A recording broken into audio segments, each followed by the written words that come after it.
And welcome to the Geekz 31 Days of Horror for Halloween. This is Lil. This is Steve.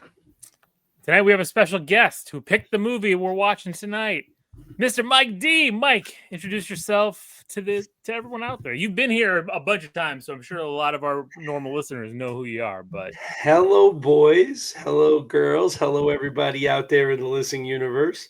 It's good to be back with my fellas for the spooky season. It's become a tradition in both my world and theirs. I try to find the craziest things to make these guys watch with their family members present and make them question their moral choices. And then I sit back and giggle because I've watched these movies a couple of hundred times. So, but it's good to be back. My name is Mike D. I am the co-host of the Jack Kirby podcast with my buddy Tommy Lombardozzi, and we run the Jack Kirby page, as well as a horror page at Master Sardu's Archive, which is just something like a passion project of mine that I love to document and talk about horror. So it's really nice to join you guys again. Thank you for having me. And Love tonight, this time of year. we love having you on. And tonight you picked a movie that kind of threw me off because I thought I saw this movie. When I watched it, I'm like, I don't remember this movie. I wonder if I watched it edited because I did remember scenes, but I'm like, there's a lot of stuff that happened, and I'm like, I do not remember this. But we're talking about The Wicker Man from 1973. So yeah, easily one of my favorite movies ever. From the first time I ever watched it, which was in my early 20s, it immediately jumped to the top, and it kind of made me learn to appreciate and explore the folk horror genre, because I was never really like, that was a subgenre of horror that never really spoke to me or like interested me. Since then, it has probably become one of my favorite subgenres, and it's because of this and two other movies that we'll talk about at some point, that the holy trilogy of folk horror movies, that once I watched those three movies, I was like, fuck, there's something. Well, if this is one, I know one other one, but I gotta know the third one is, because I know Midsommar is one. Which one? No. Midsommar? No. Oh no, that's new. I'm talking about the trilogy that like kind of launched. Okay. Yeah. So it's 1973, The Wicker Man. 1969, I believe it is. It's called Witchfinder General with Vincent Price. It's an amazing movie, and one that I would definitely love to talk about with you guys maybe in a future date. And the last one is Blood on Satan's Claw, which came out, I want to say, like late 60s, early 70s. And so those three movies kind of came out in a very short window, and they kind of kicked off this, people talking about those movies started using the term folk horror. And then from that point on, it kind of stuck. I mean, folk horror has existed for hundreds of years in both England and the colonial United States, and it has different names, the Appalachian stuff, and the old gods of Appalachia and stuff like that. That's all folk horror as well, but there was never really like a term to describe it. And then they kind of mainstreamed that term after that. And so anything that kind of fits in that subgenre is associated with those three movies. And to me, they're three perfect movies. All right. Yeah. And I don't know if you guys have seen those other two, but they're both like all timers. I think I might have caught that one with Vincent Price. Yeah, but again, a lot of these, just like this one, I'm pretty sure I watched this on like USA, probably way back in the early 90s, and that's why Up All Night with Joe Bob Briggs. Yeah, exactly. But it's like, wait, some of those scenes I didn't remember, and that's why I'm like, oh, The Wicker Man, I could watch this during the day. Everybody's up doing their thing. And then, man, I was like, nope. But the minute it came on, of course, my boy walks in, and I'm like, stop. You should have known better, man. I never watched. He's out here in these streets. Middle of the night, bro. So another victim. Exactly. Always. It's every year. Even my wife knows. She's like, oh, you're doing with Mike D and them? Oh yeah, so the horror porn. Okay. Horror porns are coming. So Police Sergeant Neil Howe travels to a remote Scottish island of Summerisle to investigate the reported disappearance of a young girl named Rowan Morrison. Upon his arrival, he discovers that the island's inhabitants follow a pagan religion centered on fertility and nature worship, a stark contrast from his devout Christian beliefs. So I'm not going to go any further because then we get into some spoilers, but it's I knew that there was some pagan. Again, that's what I remember. I remember him that, but I did not remember the amount that the sergeant was like really into and kind of forcing upon his Christianity. Yeah, can't even say that right. Yeah, like whoa, bro, relax over here, guy, with your. I mean, he's very. I'm the man. I'm in charge, and God has my back. You know? All of these people don't think the way you do. You are outnumbered, bro. Like the hubris. The hubris. It was kind of shocking. And then thinking about this in '73, I think that's why I felt that this was like a safer movie because I'm like, oh, it's got yeah. Christopher Lee in it. I was like, oh, Christopher Lee's in this. Yeah, I'm like, oh, it should be fine. Because I remember the Nick Cage version. I don't remember Nick Cage's version having all these. The Nick Cage version, they got all the bad parts right and all the good parts wrong. But I also am a fan of that version because I love the story and I love the movie. It's a terrible movie. Yeah. But everything he goes on a late punching spree in that movie. Oh, but so there's that scene specifically. There's about a 20-minute scene where he's in costume as a bear. And he's just running around fucking people up. And that leads to the scene with the bees.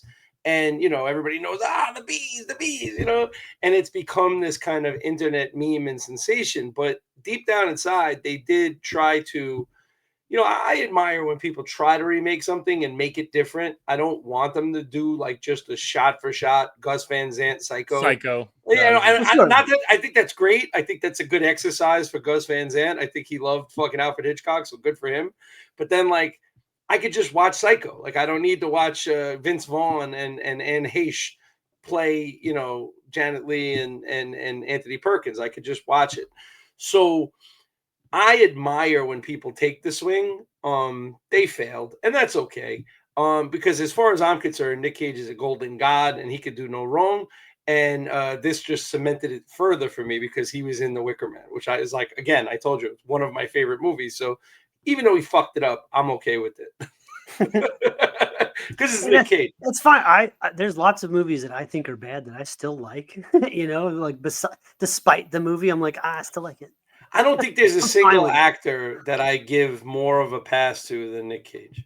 Like, hey, I'll pretty much watch any Nick Cage movie for no reason. Like all these, direct to DVD movies that he's been doing lately. I watched them all. And I should know better at this point, but I don't care. And even like his older stuff, I think he's a genius. I think he's just I think he's an amazing actor. Even if it doesn't come through in the performance or the movie itself. So to me, he's like the kind of guy where he gets my hall pass no matter what. He made Con Air, bro. So that's what I'm saying. He made Con Air and Rock back to come on. Gone in 60 seconds. I mean, like he had a run there. Dude, yeah, he's got some fucking bangers. And going back to the 80s, like he was Raising Arizona, and like he's got some gems in there. The one with Cher, the romantic comedy. I'm Moonstruck. Moonstruck, yeah, that's it. Leaving Las Vegas. I mean, like the guy has a suitcase full of credentials. He also has a whole U-Haul trailer of credentials of shit that's terrible. But hey, man, you win some, you lose some, right? Like that's the way I look at it. And Nick Cage gets my whole pass every time. You make that many movies, you're not gonna, he's not, kind of like a surgeon, right? Like trying to up his numbers. He's just doing it to have fun. He sees something, he thinks he's gonna have fun with it. He's gonna do it. He's his godfather or his uncle is Francis Ford Coppola, and his fucking named his kid Kal-El. Like, come on, man, the guy's untouchable. Like, as far as I'm concerned, he's Hollywood fucking elite. Like, that's when I think, when I say Hollywood elite, I think of Nick Cage. Like, to me, he's a fucking Hollywood elite. But the original, which we're talking about, is a much purer and better accomplished film, even though that it shouldn't have been. And we'll talk about that on the other side.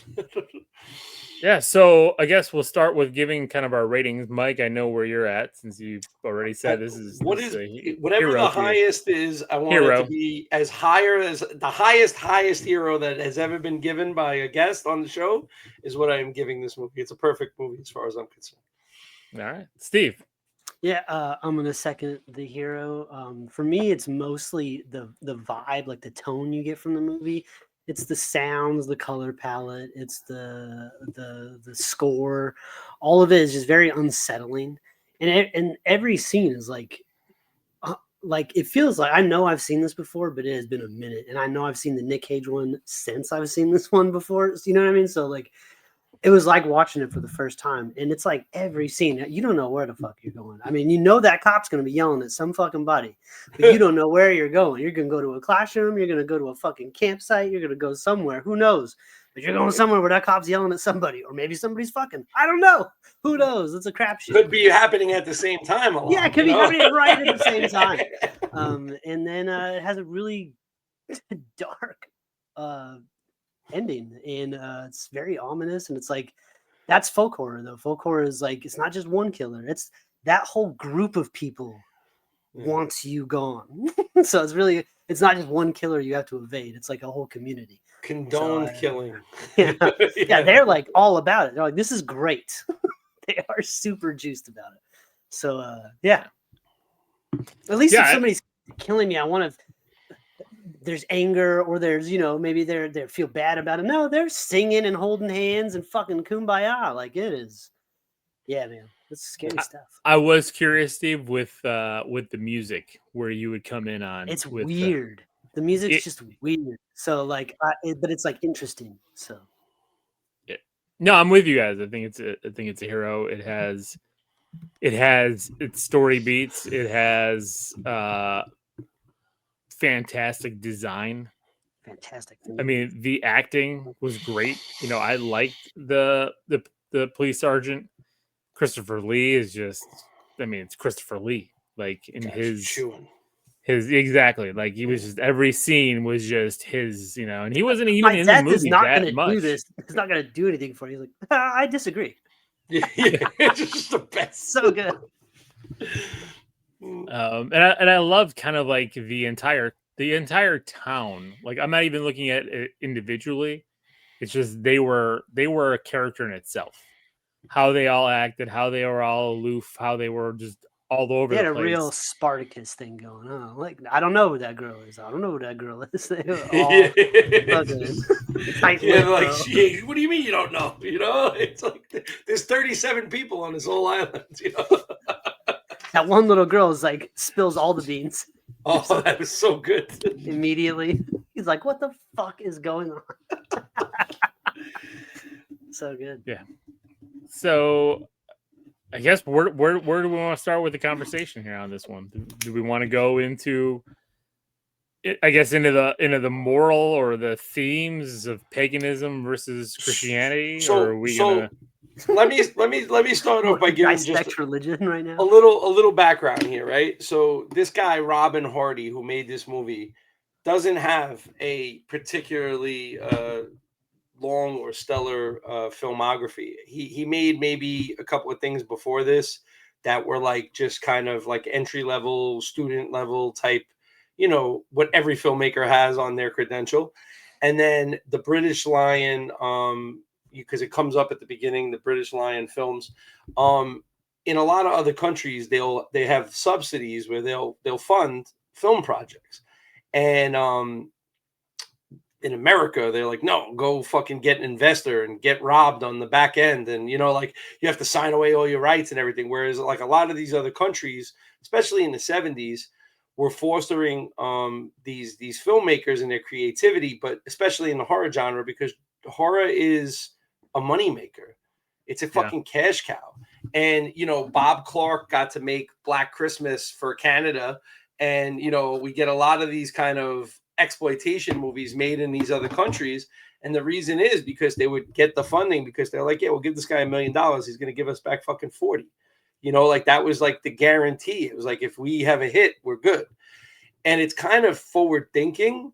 And this guy fucking finds this like beautiful location, and he was on vacation there, and he, you know, like he had gone to this island. He's like, I'm going to write a movie. Not like I have an idea for a movie. Let me go check it out and scout the location. He was there, and he's like, I'm going to fucking write a movie about this place, and gets the grant, gets the money, and gets to go shoot this movie, and shoots it extremely on the cheap, using mostly the local people who live on this stupid fucking island, and essentially gets Christopher Lee, because at that point we love Christopher Lee. We know Christopher Lee's a legend, but at that point he's just a hitman. He's basically doing Hammer movies, fucking 3 a year, and he's, you know, he's pumping out. He's a working actor, and he very successful, and always was considered to be, you know, whatever. But we're not talking about Count Dooku or fucking Saruman, you know, the gray here, which everybody is like, oh, that's fucking Willy Wonka's fucking dad, and, you know, like all these different things. Those are all like the benefits of the grind that he put in the 60s and the 70s, making 2, 3, 4 movies a year. One of the greatest English actors of a generation, and a horror icon. And he gets him to sign on, and essentially he doesn't need much more. He just goes forward with this movie, and it's fucking genius because there's not really a lot to it. It's like, shoot the location, make it weird, and let the story do its thing. And it's definitely magic in a bottle, because he was never able to come close to replicating it. There was a spiritual sequel to this called The Wicker Tree, and it's fucking ridiculous, and it's nothing like this movie. It takes place in like the mainstream regular area, and he tried to like create a roller coaster in England at one of the theme parks. Like, this guy, he definitely was this is the true definition of a one-hit wonder. And, you know, sometimes that's good enough, you know what I mean? So that sets the stage for like the actual reason that the movie got made.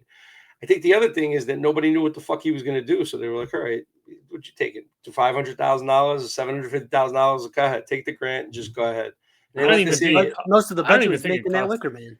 Yeah. So that was it. Well, and then you remember in the beginning of the movie, there's like a fake thank you, where it's like, thank you to Lord Summerisle for letting us film here. Like, it's genius. You know what I mean? It's kind of like the Texas Chainsaw Massacre doing the crime scene photos and telling you what's about to happen in the movie before you even watch it.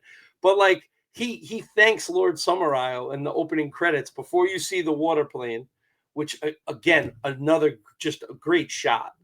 Like, opening the movie with the water plane and him landing is just such fucking genius forward thinking. It costs nothing, right? You set the camera up and you watch this fucking plane land, and he gets like an all-time iconic shot.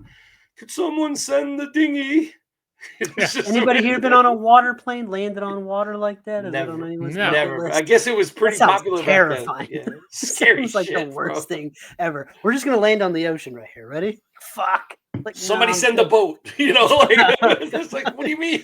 Fuck out of here. Yeah. So yeah. I mean, and that's I think that's what the genius is of the movie, right? Like, it was low budget. It had to be story driven. And it's really like detective driven. It's just it's one track. He's there to find this girl. He talks to this person, this person, this person, this person, this person, then he gets it.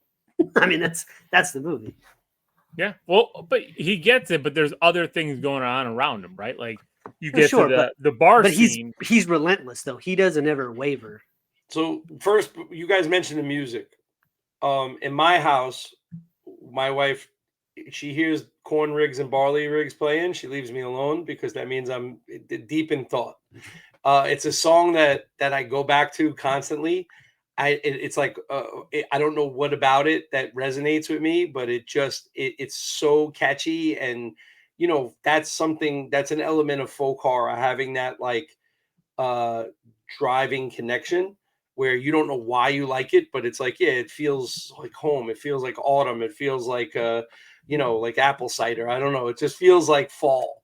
And when that song comes on, I just can't help but be like fucking bobbing my head. And I'm like, this is fucking ridiculous. It's a ridiculous song. The whole soundtrack is kind of melodic and spooky and cool. But that song in particular stands out. And like, It's it's like juxtaposing to like what's happening. It's like this happy music to like dark. she'll walk down the stairs, hear the music, walk right back up the stairs. Because I watch this movie like 30 times a year, I would say. Like, I'm not like, you know, like I'll just put it on in the background, or if it's on, I keep it on. Like when I'm flipping through the channels, I never not cross it and leave it on. It's one of comfort. We have different tastes in what we watch 30 times a year. You know, I'm gonna watch Nightmare 3 30 times a year, and yeah, you go Wicker Man. And I like that movie. I like that movie too, but it's just I probably haven't seen it in 5 years. You know what I mean? So it's like I get it. You know, Watched it last week. What makes you happy, right? I watched it last week too. Though. As Jenny says, those are my comfort movies. So stressful day, Nightmare 3 goes on. Maybe Friday. First scream too. First scream for me. It's a good one. It's a good one. We're talking about that one a lot lately, and I just feel like that's what horror does, right? Like I was at my son's soccer practice the other day, and I was just flipping through TikTok, and as he got in the car from practice, it was like a guy came on the screen and was like, these are the top 10 horror movies that I've seen that I loved, but I will only watch once, right? Like, you know, Bananas, Crazy. I love the movie, but never again, right? And he looked at me. He's 9. My son Logan is 9 years old. And he looked at me and he's like, how many of these do you think you've seen? And I was like 10. And he was like, okay. So then the first movie comes up, and number 10 on the list was Martyrs. And he's like, yeah, and he goes, you seen that? And I was like, yeah, absolutely. And he's like, how many times? And I was like, 30, 25, you know, like, and he was like, this guy said he would only watch it once, you know what I mean? And then like the number 1 film was Henry, Portrait of a Serial Killer. And I was like, I think I broke the VHS that I had when I was a kid. I think I had it on VHS, and I believe I popped that tape. Yeah, I busted I busted my DVD and then went and burnt a copy of the DVD because I was like, so I can't rebuy this. Not only was he scared, like looking at me saying, you saw all of these movies, but like the guy's like, only watched this once. And I was like, oh, I've seen that movie like 33 times. Like, you know, so it was definitely a wake up call moment where I was like, shit, you know, like I've seen Bloodsucking Freaks 50 times a year. Like I watched that movie 50 times a year, 30 times a year. Like that's not normal. And, you know, and I watch a lot of other stuff. So it's not like I'm just watching 3 movies. there was a meme out there, and I know it's just because somebody put it for Terrifier, but it's for anything, right? Like, and it's like, if you enjoy watching Terrifier more than once, you're a psychopath. And I'm like, yeah, I'm a psychopath. Like I watch these things like they're Bugs Bunny cartoons on Saturday morning. Like that's what they are. It's the feeling, it's the vibe. You can put it on. I love putting on movies while I draw and do stuff. And so I can put it on, and it's the music and the sound effects and all that. And it's the lighting. If the lights are low, they're always dark movies, so it's nice atmospheric lighting. I don't know. There's just something about it. We're in spoilers. We're good to go. We can talk about whatever we're going to talk about. You know what? Maybe. Spoilers. Spoilers.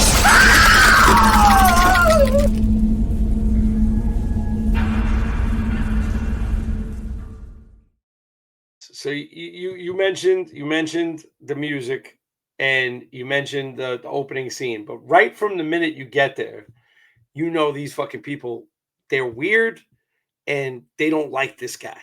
Like this guy's like, to them, this guy is the biggest. He's an outsider, man. Yeah. He's an outsider. Like they don't. You can tell right then and there. This is such a secluded island that the minute this plane came in, they're like, "Who the hell is this guy?" He's like, "Can you send the boat?" The guy's like, "No." I was like, "What? What the fuck?" I'm a police officer. I don't care.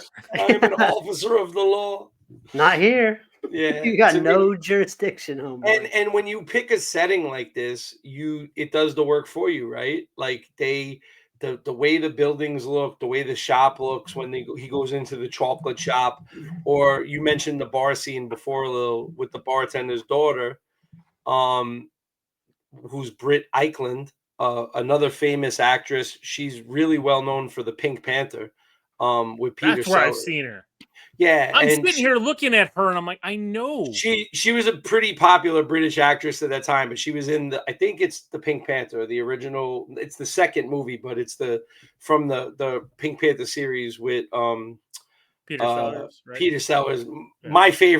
My all-time favorite movie is Pink Panther Strikes Again, and she is one of those like Bond girls in one of those movies, and to see her like this, I was like, "Whoa, I need a little. I got to put the ceiling fan on for a minute because it's a long scene. It's a long. Yeah.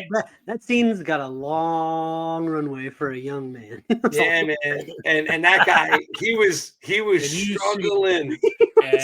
He's like everything. reaching to the walls, like He's like banging on the wall, and he's like biting a pillow. And there's like one scene where he Get a turns cold back to shower. the camera. He like turns back to the camera and he has sweat all over his face. And I know it was coming. So I took a picture of it the other day and I sent it to Tommy.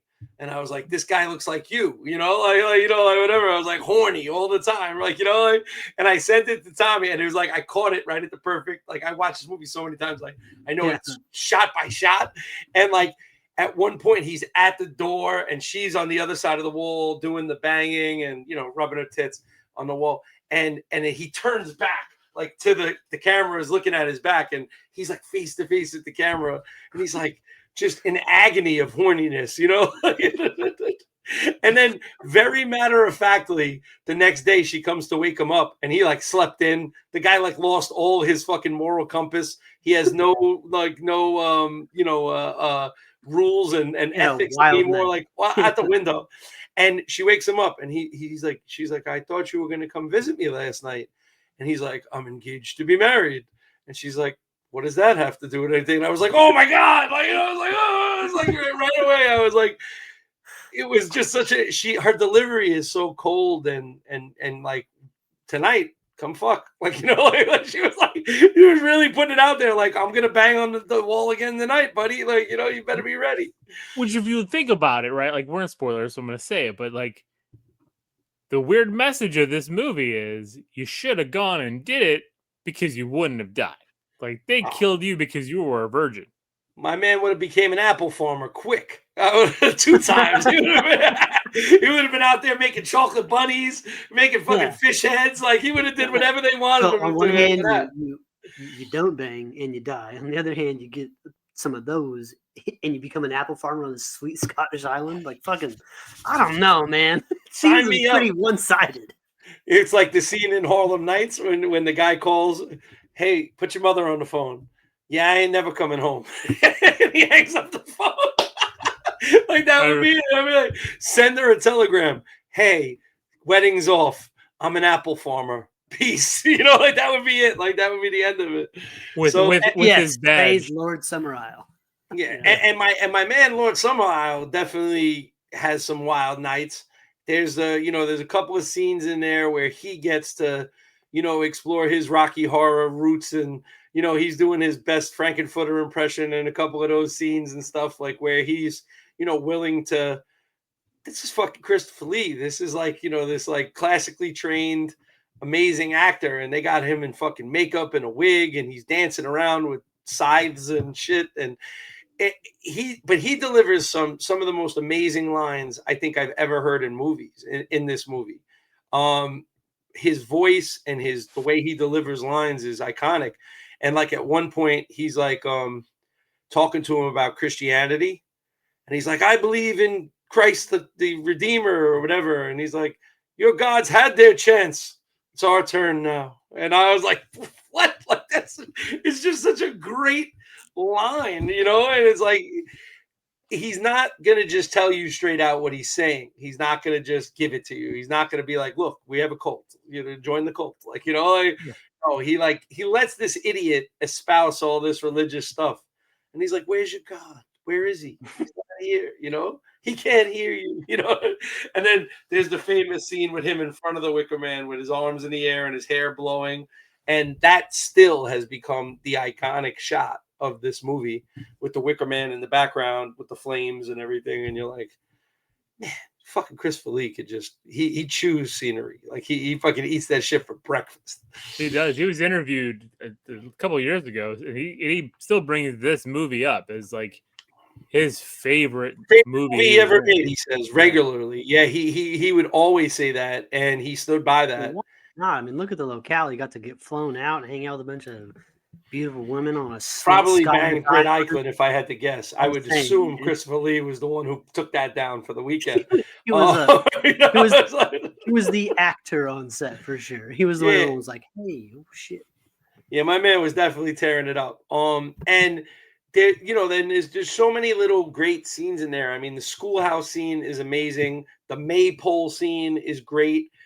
Steve, you mentioned Midsummer earlier, and a lot of the vibe of Midsummer, Ari Aster, he talks about it all the time that it came from this. Well, and it's also like because it's most of this movie, unlike most horror movies, is filmed during the daytime, right? Not a lot of nighttime stuff happening. So that's Midsommar too, all during the daytime. There's like one nighttime scene in that movie. So it's crazy when you see everything like that.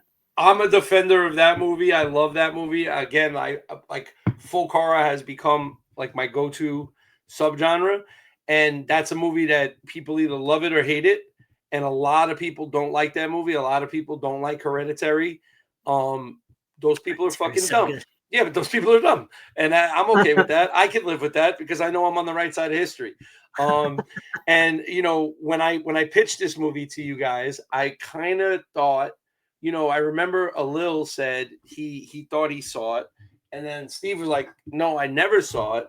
And I was like, this could be a conundrum because, when you have something that's effectively 50 years old and someone is now watching it for the first time, Well, see, there's the nostalgia factor. There's the thing, like that could, you're right. There's that interesting because there's a moment too where like certain dated movies that I haven't seen before, I don't have that nostalgia for, and it's like I can easily see why my opinion might offend someone that loves that movie because like I've never seen it, but I don't have that history. But especially with horror movies, a lot of times I can take a step back from and like put myself like how would I have felt watching this as a younger person, like.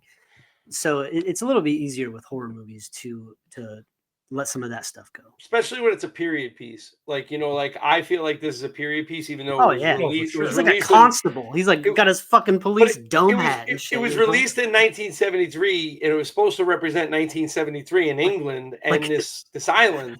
On the mainland, that motherfucker was twirling a nightstick, walking down the street and shit. It's like the line in The Departed when he tells the guy, he's like, "You like going to work every day like you're going to invade Poland?"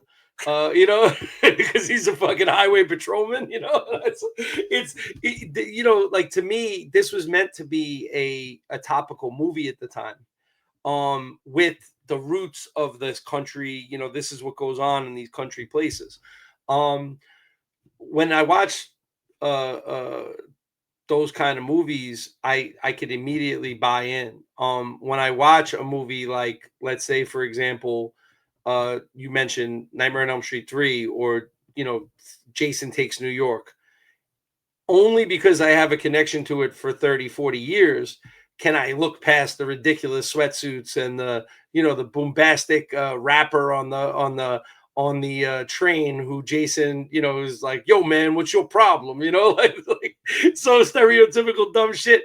If I was watching that for the first time, I'd be like, what the fuck is this? Like, it's like, whatever. Totally agree with that. And then when Jason punches that guy's head off, everybody's like, okay, maybe this isn't so bad. Like, all right, maybe I can get into this. It's my guilty pleasure. Yeah, to me, I think period movies, and, this becomes a period movie automatically because of, the feel of it, but the motherfucker is 50 years old. It's it's legit 52 years old, and it's really nice to see that it's so revered in its genre.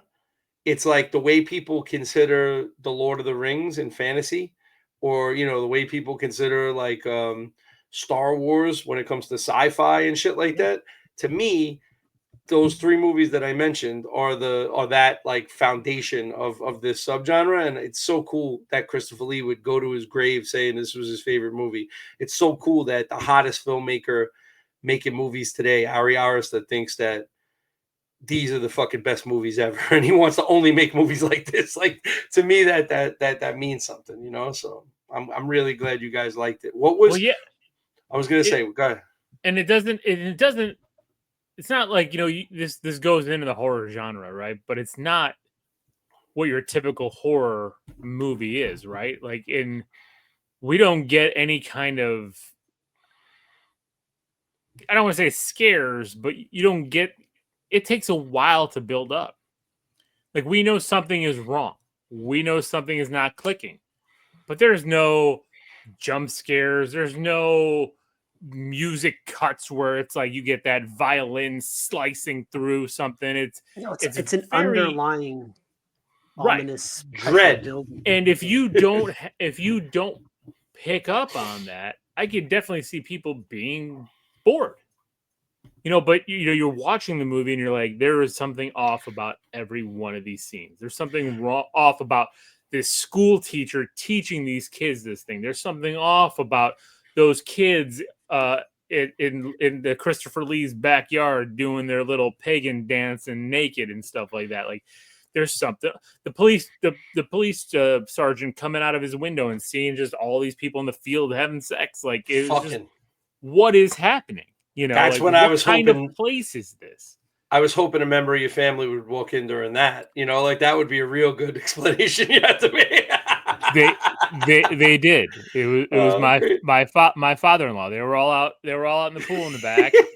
I'm inside watching the movie. He walks in and he looks at the screen and he looks at me and I'm like, Mike D. And he's like, oh, Mike D. Everybody in my family knows Mike D. Grandparents, everybody. We blame Mike D for everything in this house. Anything scandalous, Mike D. Fucking Mike D did. There's a couple of July, and I'm like, it's Mike D's fault. It's like Elf on a Shelf over here. Mike D gets blamed for everything. There's although you mentioned there's like these moments where if you don't pick up on it, you're bored, right? But if you do pick up on it, it's there. It's like what I do give the guy credit for, Robin Hardy, what I give him credit for is that he didn't just give you deliver a third act punch in the gut. And you're like, that's cheap. I feel cheated because I wasn't given the clues, right? So like there's these underlying things. Like there's a moment when he's eating dinner in the pub, right? And he's like, peaches from a can on an island where you guys are known for your produce? Like, why? Yeah, these beans aren't supposed to be pink. Like, like whatever it is. Like he's making these like analogies and he's saying it with disgust, but then at the same time, he's making these observations. He doesn't realize how he's alluding to how silly he seems, because to them, it's clearly a setup. Like they're treating him like an asshole on purpose. They're not eating those beans and they're not fucking eating the peaches in a can. And like, they're all getting drunk and he's like, do you want to drink? And he's like, no. And, like, I'll take my dinner and go to my room, and he's like trying to be this stern, power trip, but he's really, the joke's on him. They all know that this guy's going to end up in the fucking Wicker Man, which I think is hilarious. And when he finally puts it all together, and like, he's gone through the candy scene, and he's gone through the classroom scene, and they did the Maypole song where they talk about planting seeds and fucking vaginas, and there's all these different things that are happening. He finally says, I got to get to the bottom of this. Fuck somebody up, gets their costume, right? Gets the salmon of knowledge. That's called the fish face that he puts on, right? The salmon of knowledge. Amazing. And there's, when they're in those costumes, he's got to he's fighting for his life the whole time and he doesn't realize it. Like there's the part with the swords and they have to duck their head. And like, they're not going to cut anybody's head off, but like, there's a moment of like real dread. Like, oh, is this guy going to cut this guy's fucking head off? And he's got to keep going through that. It's like, that's like the Indiana Jones gauntlet of like, going over the chasm and getting through the snakes. Like he's got to go through all these things wearing this stupid fucking mask. And then he finally gets to the fucking payoff. And they're like, we knew it was you all along, buddy. You finally got here. We've been waiting for you the whole time. You're the guest of honor. And it's like, what? Like, it's one of the best, like, right turns that a movie ever made. And I remember the first time I watched it, I rented it from the library. It was when the library first started getting movies. And I was like maybe 20 or 21. And I was like, I could go to the library and just rent fucking 15 movies for free. Like, okay. And they had VHS tapes and DVDs. And I was like, all right, I'll get this fucking VHS tape. And I watched it. And when the movie ended, I remember going, huh. And I just rewound it. And I watched the last 30 minutes again. Because I was like, man, did I miss something? Like, does he not realize what's going on? And the answer is no. He has no fucking clue. Right, because it's not what he believes in, right? So he is not picking up the clues. He's not seeing it for what it is.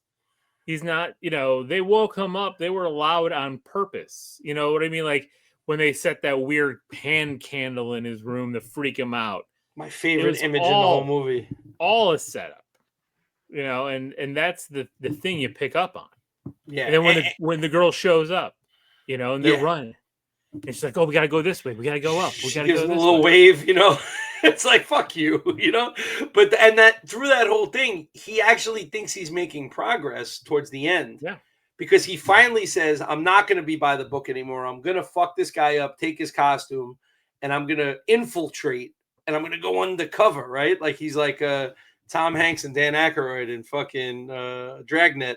He's like a pagan. He's like, I'm a pagan. I'm gonna get in here, and he fucking infiltrates them. And they're like, you didn't infiltrate us. We let you come. Like that guy let you take his mask, and essentially, we got to get that mask off you because we're gonna save that.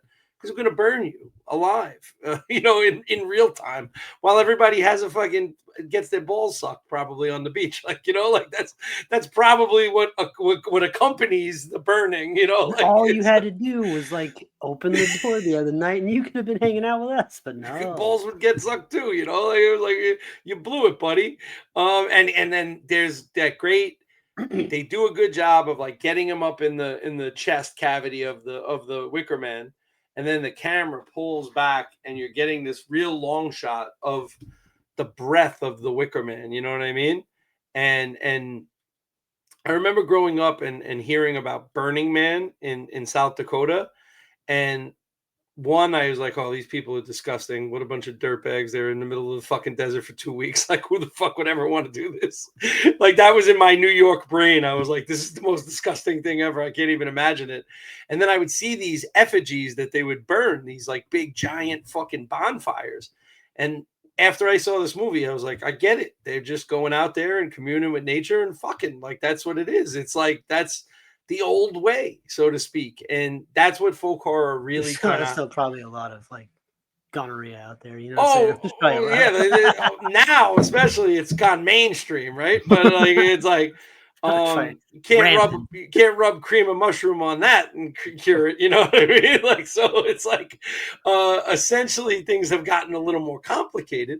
But what makes good folk horror is when there is no explanation, when they don't have to justify, like you don't need the Stu and Billy confession at the end of Scream to understand why he feels so sad that his mom left him, or dad left his mom or whatever it is. Like, who gives a fuck?